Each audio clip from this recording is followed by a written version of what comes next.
again, everyone. Welcome to another edition of Focus Vandalia. My name is Rich Hopkins. I'm the communications manager for the city.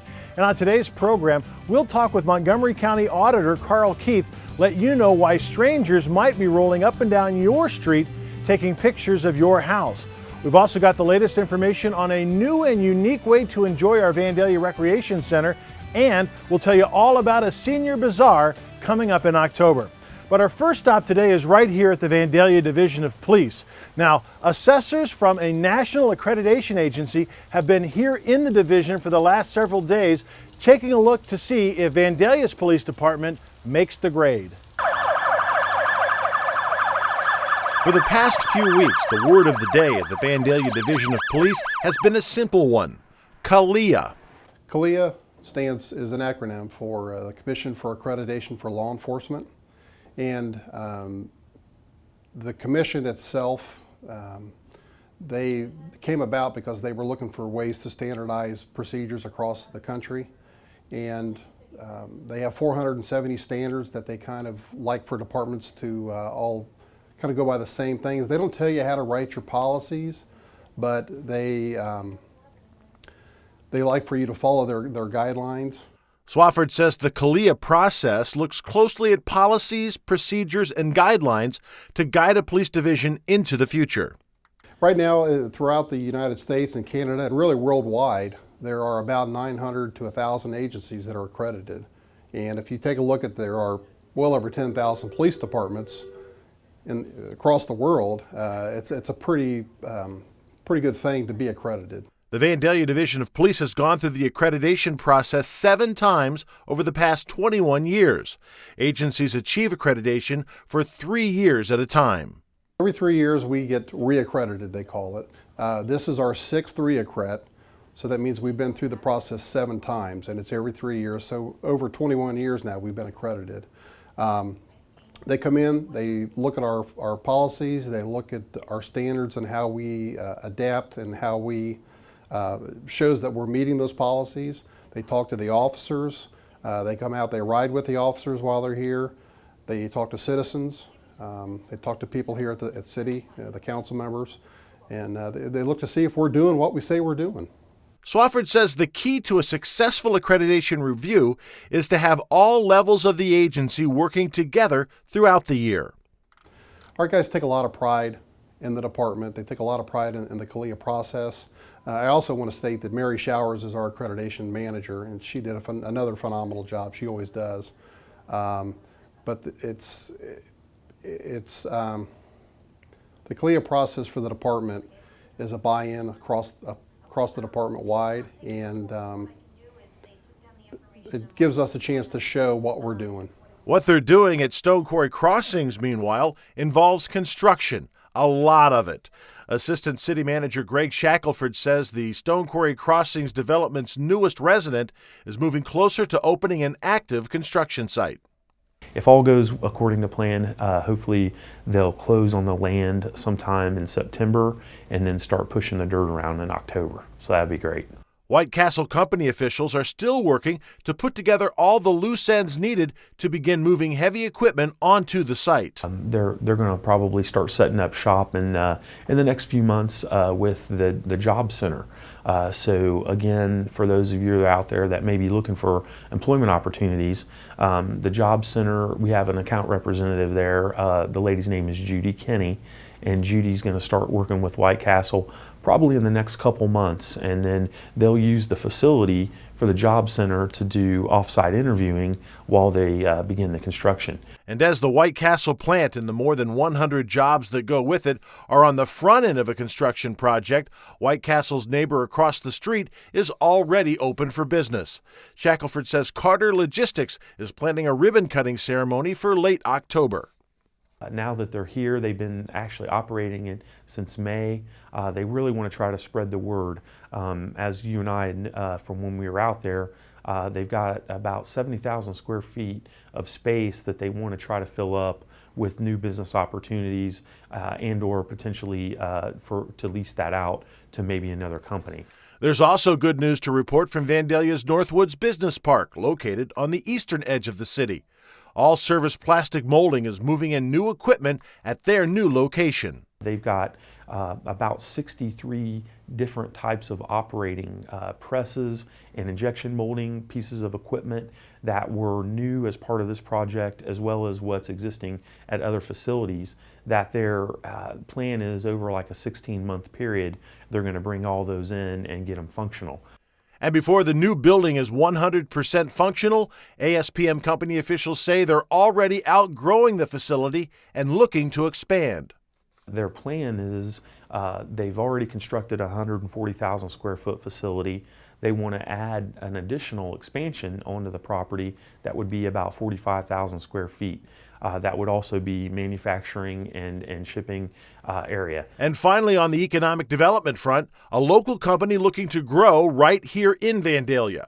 The company project is codenamed Project GI. It's a multi-phase project designed to bring 25 to 30 new employees onto the company's payroll. It looks like it's going to be about 4 total phases, and it's going to be close to $20 million if they end up getting all the phases that they anticipate.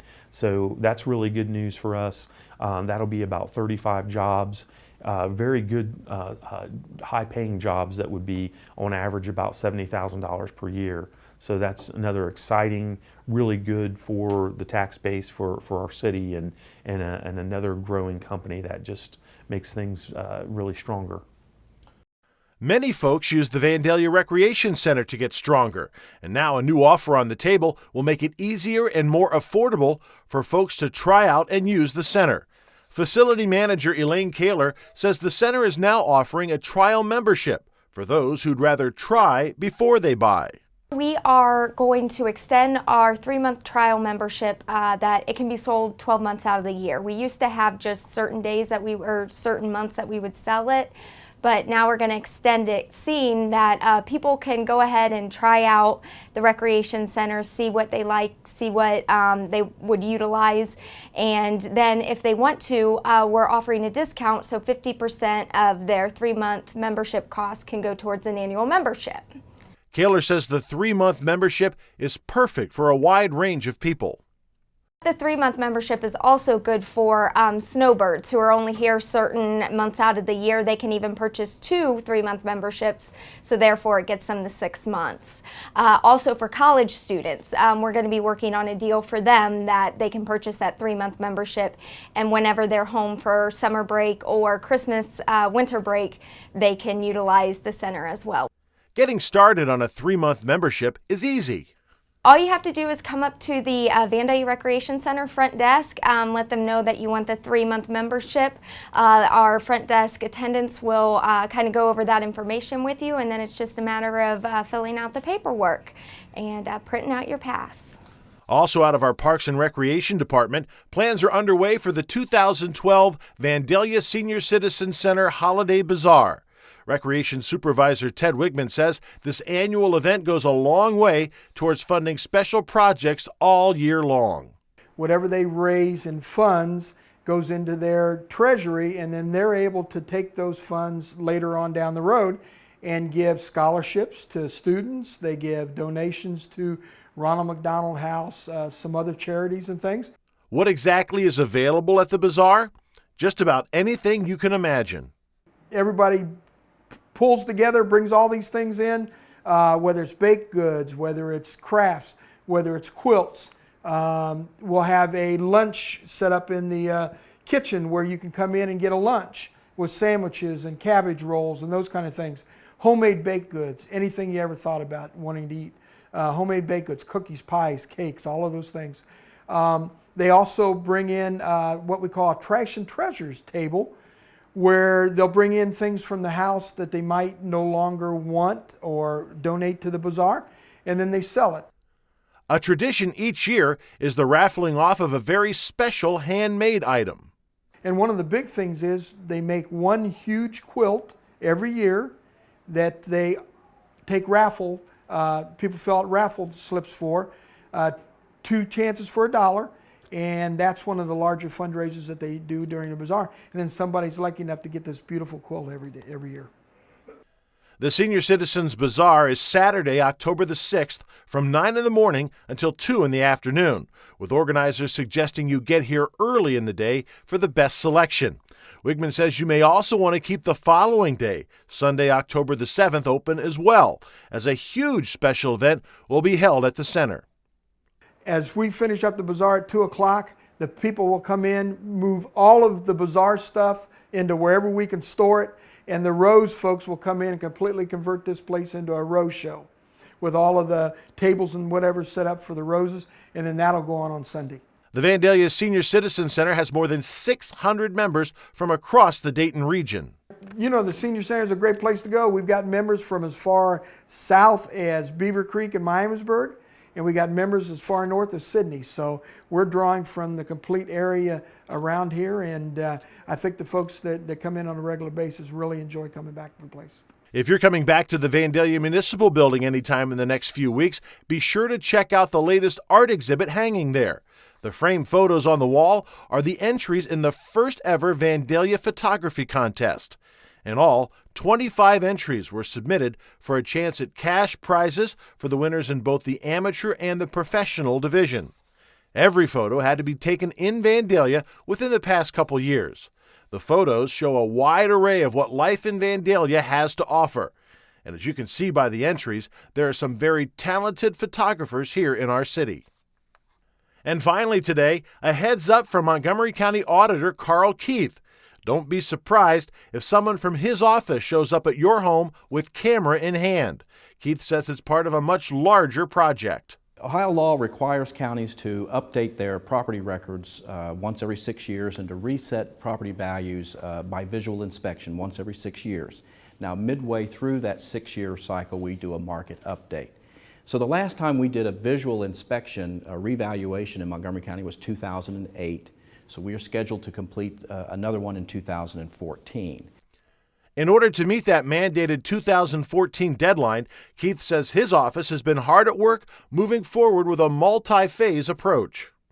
First phase of that project is to take new digital photographs of every parcel in the county. So that is the project that we've started now.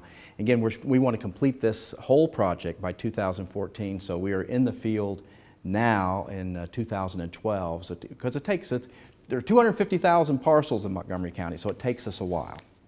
How will you know if the person shooting a photo of your home is from the auditor's office? Well, for starters, they'll be driving a very distinctive vehicle. We have there are white vans moving through the county, taking these images. They're clearly marked with the county's logo on the side, with a phone number and our website. The individuals that are working out of those vans have photo IDs, and we will notify local law enforcement and city officials whenever we're going to be in a community as we work our way around. The project is expected to reach Vandalia in early September, and they should have every parcel photographed by the end of the month. Keith says one great aspect of this year's revaluation project is the cost, which will be significantly less than the last time around. The technology we are using is new and advanced technology, so we're trying to do this as cost effectively and efficiently as possible. And we think we're able to do that. We expect to save about $400,000 with the project this year, under what we spent in 2008. So we're saving significant dollars in doing this, and it's through the use of new technology that allows us to do that.